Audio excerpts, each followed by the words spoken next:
rero butandukane gatoya no kubwiriza nk'uko abantu babimenyereye, ariko byose ni kimwe. Urigisha wabwiriza byose bikaba byiza, cyangwa se kurebera hamwe ijambo rivuga ngo ninde urengera umupfakazi, ninde urengera umupfakazi, ninde urengera umunyantege nke. Ushobora kuba utari umupfakazi ariko umunyantege nke, ariko teme yacu ngo ninde ushobora kurengera umupfakazi. Ubundi nk'uko bimenyerewe, iyo umudamu apfushije umugabo we, aba agiye guhangana n'ibibazo bikomeye, aba ahuye na changamoto idasanzwe.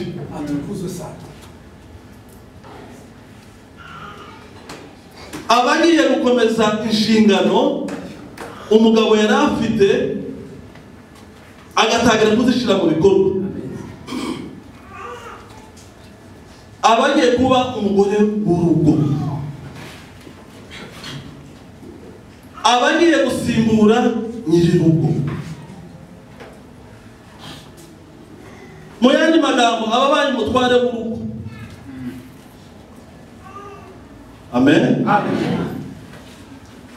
Aba abaye umutware w'urugo.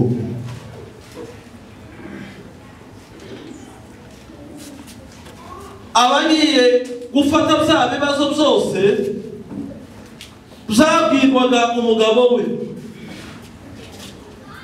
Burya ababyeyi iyo agifite umugabo nibaza kubwira ibibazo, abana babuze amafaranga y'ishuri, ese inzu turishura iki, ese ibyo kurya byarangiye turabigenza dute, ese ko hari umuntu ugomba kutwererwa biragenda gute. Abamama murabizi ibyo bibazo byose na bya bindi by'umuryango biba bigiye kumuja ku mutwe.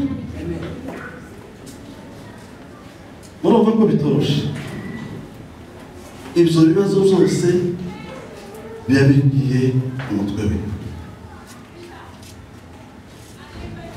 Bibiliya ijambo ry'Imana itwereka ibyo bibazo umupfakazi aba afite, ariko nanone nubwo haba hari ibyo bibazo, Bibiliya itwereka ibisubizo umupfakazi ashobora kubona. Haleluya. Umupfakazi ashobora gutabara. Yesu ashimwe. Umunyantege nkeya ashobora gutabara. Tuye kureba ingero zigera nko kuri 2 z'abantu batabawe. Ijuru ryatabaye. Haleluya. Haleluya. Haleluya. Ijuru rigatabara ku mugaragaro. Ijuru rigatabara. Wabundi twabwira ngo umunyantege nkeya, wabundi twabizaga ijisho, wabundi twabona ko adakomeye, ijuru rigatabara. Amen. Haleluya. Amen. Nagira umusomyi mwiza uturebera mu bami ba kabiri. Ni ibice 4 umurongo wa 1 kugeza kuri 7. Abami ba kabiri kandi asome yitonze. Mwumve ukuntu Imana izitabara. Ibice 4 abami ba kabiri, ibice 4 umurongo wa 1 arangize wa 4.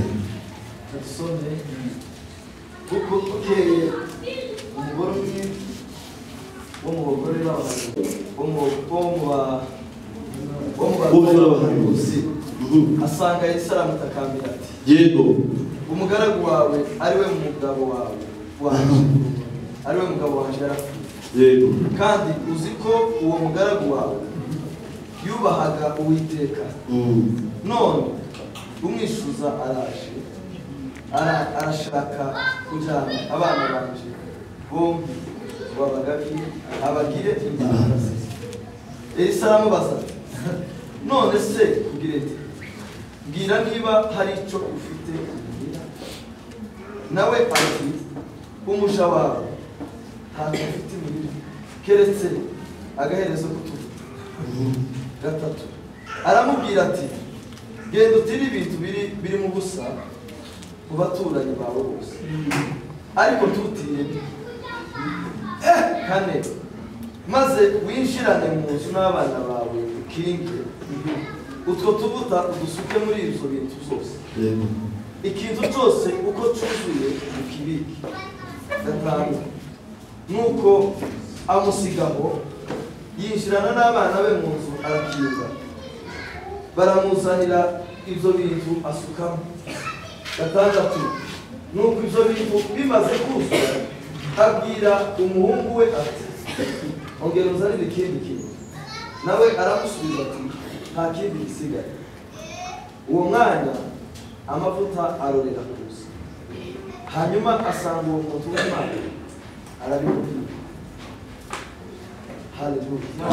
Nawe ati genda ugurishe ayo mavuta wishyure umwenda wawe asigara agutungane n'abana. Amen. Haleluya. Twakomeye Yesu amashi. Haleluya. Gutabarwa kugikoni. Iyi nkuru umwanya umwe n'unkuru ibabaje. Ni inkuru idasanzwe. Hariho umuntu wakoreraga Imana, bukeye yitaba Imana arazamuka, ariko atabaruka yari afite imwenda, atabaruka yari afite ideni yari abereyemo abantu. Umupfakazi abasigaye mu bibazo. Ntimuzi ko ari abantu bitaba Imana bagasiga abagore babo mu bibazo. Waba ufite imiryango ikomeye ikagufasha ikishyura iryo deni, ariko ahangaha nta kigaragara ko yari afite umuryango washobora kumwishyurira, usibye ijuru ko ryatabaye. Haleluya. Uyu mugabo wamaze kwitaba Imana asigira umugore abana babiri ngo b'abahungu, ariko bamusiga mu mwenda. Babandi ngo uwarimo nyir'umwenda araza ngo aza kwishyuza, aramubwira ati mama ngaho rero umutware wawe akiriho yamberaga mu mwenda, nishura uwo mwenda, nishura amafaranga. Uyu mupfakazi nta bundi bushobozi yari afite. Uyu mupfakazi nta handi yarebaga, ngo aragerageza gushakisha hirya no hino, arahebura. Wamwishyuza aramubwira ati none se biragenda gute? Aramubwira ati shakisha, arashakisha araheba. Aramubwira ati uva rero, igisubizo ni iki ngiye kukigushakira. Ugiye kumpa aba bana b'abahungu baje gukora imirimo y'uburetwa, baza gukora ni nk'uko twavuga ngo bakora isimburagifungo. Hari hakurya nabonye abantu muri tishi, abantu bakoze ibyaha, leta hari uburyo igenda bagabanyiriza bagafungwa imyaka, ariko ya myaka yaza kurangira babona haracana ikindi gihe kirekire, bakaguha gukora akazi k'ingufu, ugakorera leta, ugakora mu mihanda, ugakora ahantu ho kubaka.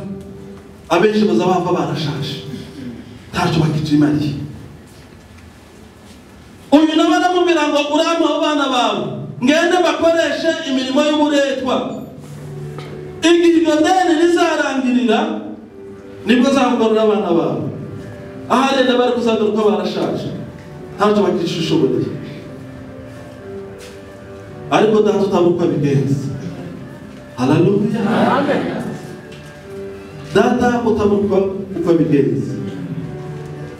Tekereza agahinda uriya mubyeyi yari afite, kumva ko abana bagiye kujanwa gukoreshwa imirimo y'uburetwa. Tekereza ukuntu bari abana nabo babyakiriye. Ese babyeyi namwe mwishire muri uwo mwanya, utwana twawe baratwete turatujana bagende baje gukoresha imirimo y'uburetwa kugira ngo umwenda wa se uzashobora kwishura.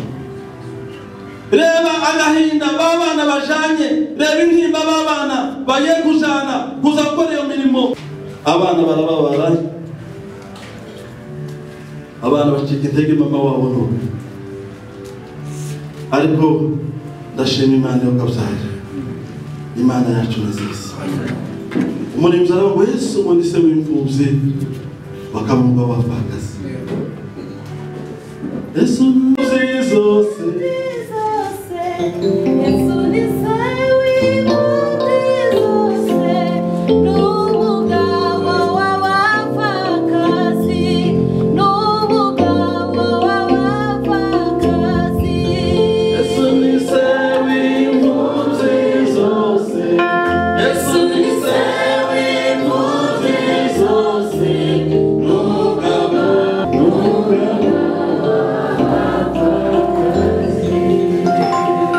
Imana yacu ntabwo isinzira. Haleluya, amen. Ninde washobora kurengera umupfakazi? Ninde washobora kurengera uriya mwana w'umukene? Data ntabwo asinzira. Ni umugabo w'abapfakazi, akaba se w'imfubyi. Imana iramwumva. Data yumva gutaka kw'aba bana. Data areba agahinda k'aba mubyeyi. Oh haleluya, mureke mu gihe turi mu bibazo, data ukaba yakumvise. Data yumva ka gahinda, yumva guteka kwa wa mubyeyi twasomewe ngo binjira mu nzu arakinga n'abana biwe. Haleluya, amen. Ese natwe tuzakwibuka kubikora, abana ukabapfukamisha mu rugo. Twese dupfukama twese, ntabyo kuvuga ngo iriya ni papa uriya ni mama, twese tugapfukama tukaja hasi. N'abana twese barapfukama batakira Imana. Imana ireba kure, Imana ihora iri maso, ikoresha umukozi wayo umuhanuzi Elisa. Iramubwira ngo Elisa we, genda irukanga, genda uje gutabara. Haleluya, amen. Genda uze gutabara, genda uze gutabara. Hari umupfakazi uri hariya, hari abana bari hariya bagiye kujanwa gukorwa imirimo y'ingufu kugira ngo ideni rizishurwe. Elisa bari irukanga asanga wa mupfakazi, amusangana n'abana biwe, arababwira ngo nimwinjire mu nzu tubanze dukinge. Haleluya, amen. Tubanze dukinge, tutakamire Imana yo mu ijuru. Inzira z'Imana ni ibihumbi kugira ngo itugirire neza. Inzira z'Imana ni ibihumbi kugira ngo itugirire neza. Imigambi y'Imana ni myiza, imigambi y'Imana ni myiza. Haleluya, inzira z'Imana ni ibihumbi kugira ngo uzambe itugirire neza. Imana ikoresha Elisa, iramubwira ngo impamvu nagutumye, genda urebe uriya mupfakazi umubaze icyo afite. Oh haleluya, amen. Data arakubaza ngo se niko ufite? Amen. Niko ufite kugira ngo mbereho. Aramubwira ngo ngo mfite utuvuta duke menye twari nko mu ndiba y'icupa nta kindi mfite n'utwo tuvuta. Imana yacu ntibiri kubigenza. Imana yacu niyo yishakira inzira. Aho kugira ngo uze gushakira inzira mu baturanyi, aho kugira ngo uze gushakira inzira ku bantu wenda bashobora kukumvira ubusa, wayishakira kwa Data. Amen. Haleluya. Amen. Iraba ngo ufite iki? Iraba ngo ufite utuvuta duke. Aramubwira ngo genda utire ibikoresho, kandi ngo ntutire bike. Turi kumwe? Yego. Ntutire bike, ugenda utire mu baturanyi bawe, utire ibikoresho byinshi, maze turi buribone ukuboko kw'Imana. Baragenda aratira, niba atira ibidomoro nk'ibingibi tuvomeramo amazi seze, ngo atera n'ibibindi byinshi. Baramubwira ko bamaze kwinjira mu nzu, bamaze gusenga, aramubwira ngo genda ufate ayo mavuta ugenda usuka muri ibyo bibindi. Asuka mu kibindi cyuzura, ashira mu kibindi cyuzura, ashira mu kindi cyuzura, ashira mu kindi cyuzura, ashira mu kindi cyuzura. Amen. Amen. Aramubaza ngo se hari ibindi bigihari? Aramubwira zose zarangiye zuzuye. Umva igisubizo cya Data. Umva igisubizo cya Data. Aramubwira ngo genda ugurishe, wishyure uwo mwenda, uraba ukiranutse. Muzi ko umwenda w'ibyo ryari ideni. Uzi ideni ukuntu riryana hano? Uzi kureba n'umuntu ugufitiye ideni, nk'ubu kurode mpamureba bisanzwe, abantu barakurandeba kubera ideni ryawe ugufitiye, buriya kuranisha. Ideni ni ikintu kibi. Wabona batamusanyije munsi y'umuhanda ati biranisha munsi, cyangwa ati yakubona mbere akaguhubu, buri bwandeba n'indi bya deni ahari. N'abantu umwenda ni mubi, umwenda ni mubi. Icyampa Imana ikakwishurira ukamenya inzira z'Imana. Inzira z'Imana ni ibihumbi. Haleluya. Inzira z'Imana ni ibihumbi, kugira ngo itugirire neza. Wa mama waragurisha. Abantu nasomye igitabo gisobanura iki gice, biraba ngo abantu bari muri quartier, bari aho abaturanyi, ngo bari bashungereye, bari baje kureba uburyo babana bari bujanwe. Noneho igitwenge kikaba cinshi, ngo bari baje ari benshi kureba ceremony uko iri bugende. Abagushungera ni benshi, abagushungera barahari, ariko mw'ijuru hari Imana itabara. Haleluya. Imana iratabara.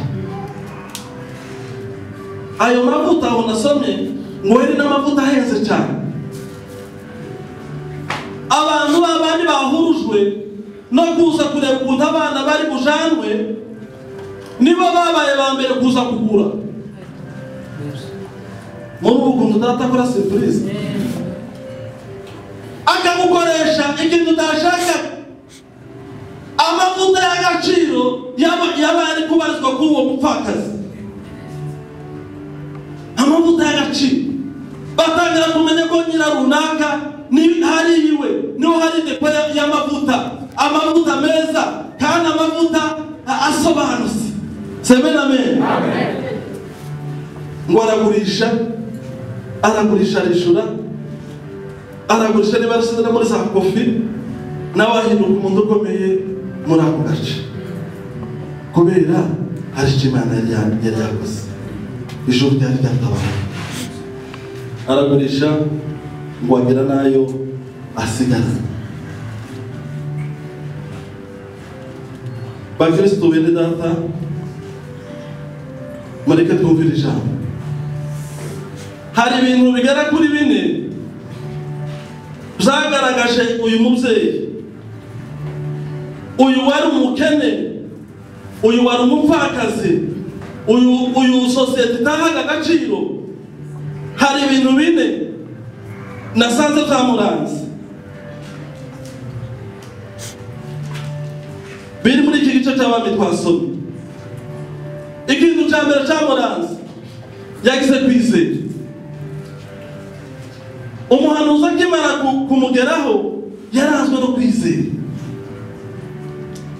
Burya abakristo benshi cyangwa se bamwe na bamwe, impamvu tutagira mu bisubizo nuko tutagira kwizera.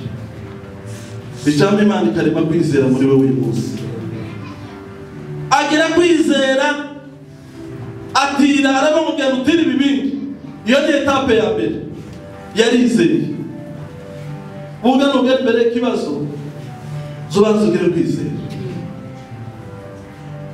Nubwo ikibazo cyaba kimeze gute, udafite kwizera ntacaba. Ariko yaramubwiye ngo so uje mu baturanyi ugenda utire ibibindi byinshi. Iyo ni etape ya mbere yagize kwizera. Indi ngingo ya kabiri, yemeye gusenga. Barasengana. Yemera guca bugufi, basenga Imana. Yarazi ko data uri mu ijuru hari icyo ashobora gukora. Ingingo ya gatatu, ngo yagize kumvira. Mureke tuzatwumvira icyo Imana ishaka kuvuga.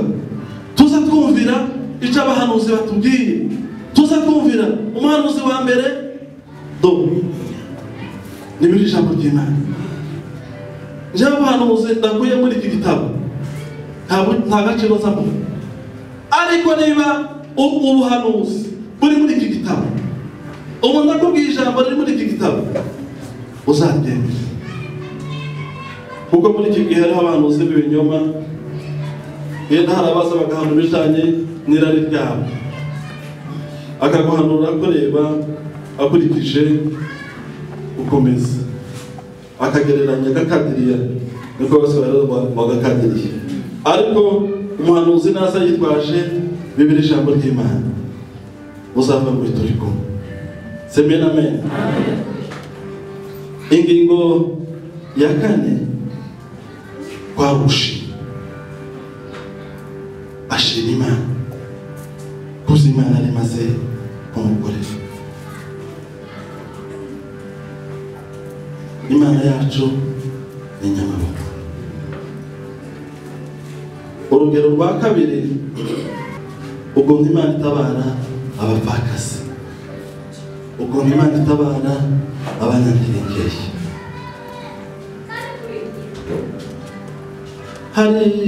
Hari gusomera muri Luka ibice 18. Kumve ukuntu Imana yatabaye umupfakazi wari mu rukiko. Imana izidutabara turi no mu bushinjacyaha. Imana ikadutabara. Luka ibice 18 umurongo wa mbere tugeze kwa 8. Urugero rw'uyu mumama wari ufite ikibazo cy'umuturanyi.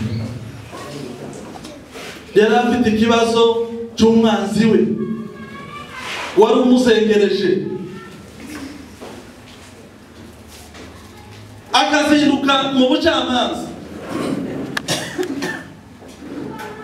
Nakunze kuja mu nkiko ahantu ugasanga duturanye narwo, ukareba uko abantu baza bazinduka ku rukiko, bahagera bagasanga umucamanza adahari kandi yateze, agasubirayo agatega agasubirayo,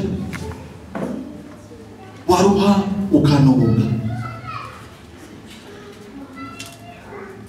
Ni ibintu bikomeye bitangaje. Uyu mupfakazi akazinduka ku mucamanza aramata, ariko wambabariye wandengeye.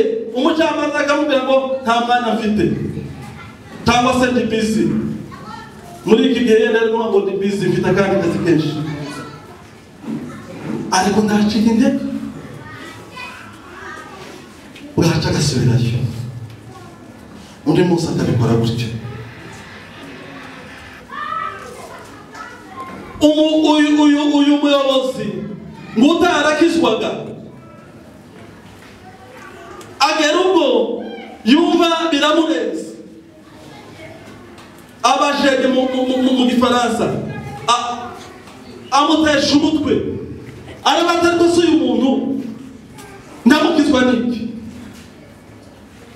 Nera twasomye ngo arabagwa nubwo ndi umucamanza, ndi umuyobozi ariko udakizwa, ariko ngiye kumurengera kubera ko atesheje umutwe. Amen, amen.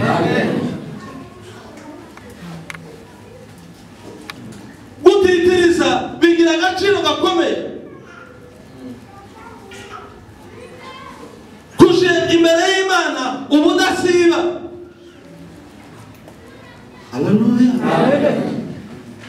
Ana yari imbumbe, ari kumwe na mukeba we, kandi mukeba we wakamubwira amagambo amukomeretse, amagambo yuzuye ubugome, ariko ntiyacika intege ngo agahora imbere y'Imana. Haleluya. Agahora yinginga imbere y'Imana. Uko umwaka uje akaja ku musozi, Imana se ntiyamurengeye, ntiyamuhaye umwana witwa gute? Umwana witwa Samweli. Samweli yavuye mu gutitiriza.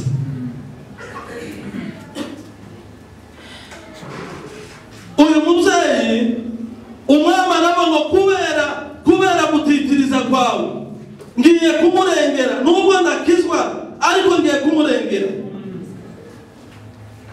Bakristo bavandimwe, mureke dutitirize Imana. Ikibazo ufite, umutwaro ufite,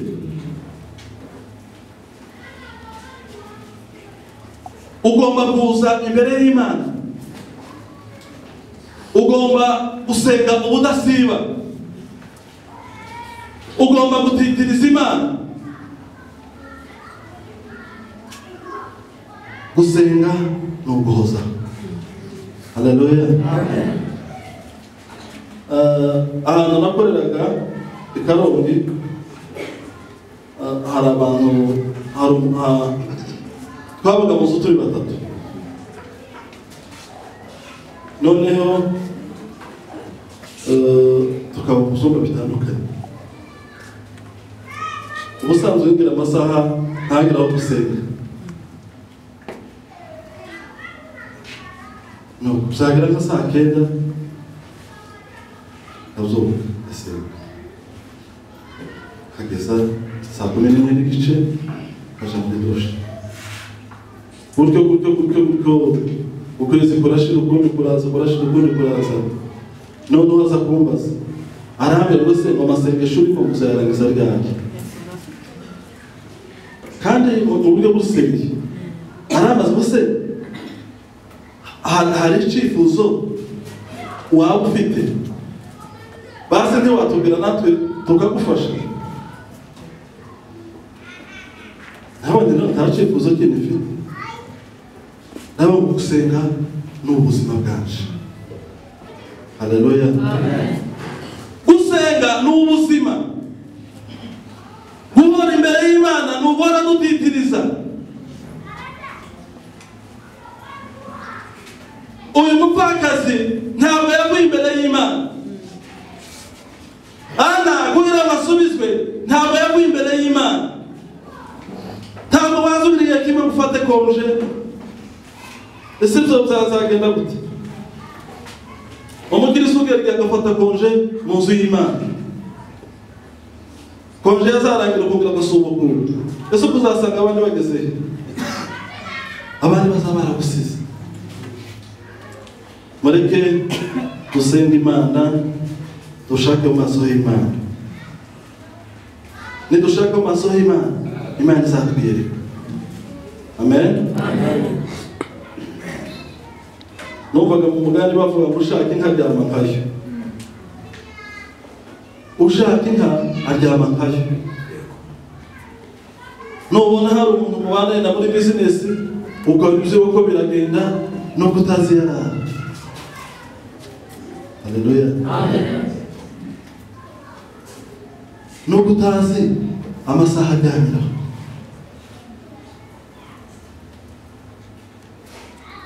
Hari umwana izaneba ku murongo iyo nagerewe mu buntu ariko ushobora kuzuka na saa 8:30 nagerewe ndasanga wa muntu ariho kandi ntabwo aba ari gucatinga abari imbere y'Imana. Wagira wavugisha ukora gusubisha arabatindi ku mavi. None se twebwe tuzaba Kristo bo ku cyumweru, tuzaba Kristo baryama bakiyerusa ukabyuka uko ugiye gupagasa, mwumva amaherezo yacu azaba yahe? Gusenga ni uguhozaho, kuba imbere y'Imana ni uguhora mu bicaniro. Mu bicaniro uzabona ibikazima.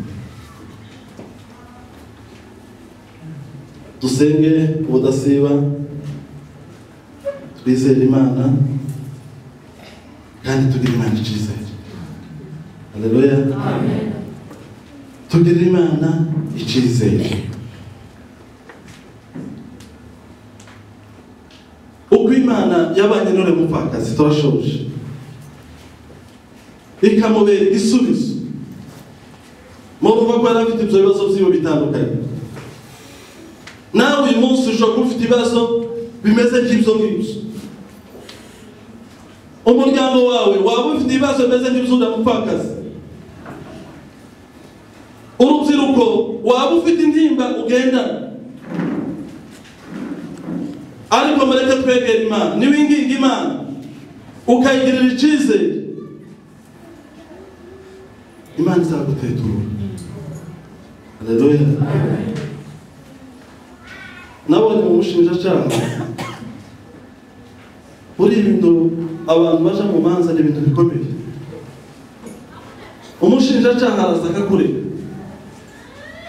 akagushinja ibintu bibaho byose n'ibitabaho. Iyo uri umuntu udafite umutima ukomeye, bamwe bazabishwa n'umutima akikubita hasi kubera ibintu bahari bakoreye. Ariko iyo washiditse neza, uzora nubwo uvuga ibyo bintu, ariko mu ijoro hari Imana itabara. Haleluya. Amen. Tutitiriza Imana izatubera igisubizo. Imana yiteguye guhindura ubuzima bwacu. Imana yiteguye guhindura imibereho yacu. Wa muntu ugiye gutwarirwa abana, Imana yamuhindura stati. Mu baturanyi biwe, Imana imuhindura amateka. Nicyo kwifurije uko Imana iguhindurira amateka, igahindurira amateka imiryango yacu, kandi natwe igahindurira ubugingo bwacu. Ijambo ry'Imana rituganze.